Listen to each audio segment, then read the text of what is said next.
እውቀትህ ማንም ሰው እውቀቱ ከሰማይ በታች ክብር መኖር አለበት። የሰራዊት አምላክ ይሆዋ ዓለምን የፈጠረልን ወይም ዓለምን የዘረጋልን አንድ ልጁን እንኳን መስዋዕት ያደረገው ዓለም በመውደዱ መሰለኝ። ዓለም ሲባል ግን ህዝብ ማለት ነው። ህዝብ ውስጥ ግን የተፈጥሮ ህግ አልፈህ እግዚአብሔር ከዘረጋልን አካል አልፈህ ሌላ ማሽን ገጥመህ አንተ ሰማይን ለመቆጣጠር ወይም አንተ ሰይጣን ደሞ ብለህ የሰው ልጆች ለመፍረድ ስልጣንና ኃይል የሰጠ ማንም የለም። ቢሊየነር ስለሆንክ ገንዘብ ስላላችሁ ብቻ ዓለምን በመቆጣጠራችሁ ዓለም ዝም ስላላችሁ እናንተ ግን ዓለምን መቆጣጠርን ብቻ ከማለፍ አልፈህ የሰው ልጅን ሶል የሰው ልጅን ፓወር ወስደህ ከማሽን አጣምቀህ ማሽን ልትሰራ የሰው ልጅ ክብር ልትንቅ ማሽኖችን ልታከብር ተነሳ። ለዚህ ጉዳይ ግን ተፈራርሳላችሁ።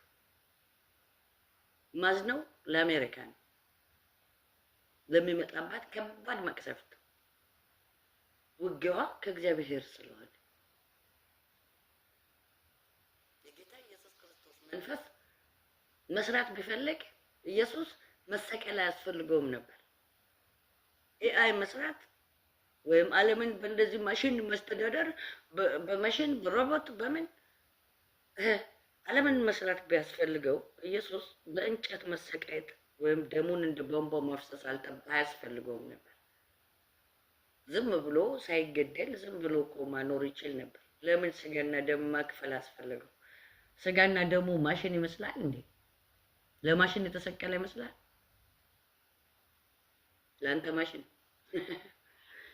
ይሄ ነው የመጨረሻው ዘመን ማለት ነው። ብቻ ማንኛውም አምልኮታችንን ከአምላክ እንዳናደርግ የምትጫወቱት ጨዋታ ግን አይጠቅማችሁም። የሔዋን ዙፋን መንጠቅ ከማንም አይቻልም። የክርስቶስንም ዙፋን ከምድር መውሰድ አይቻልም።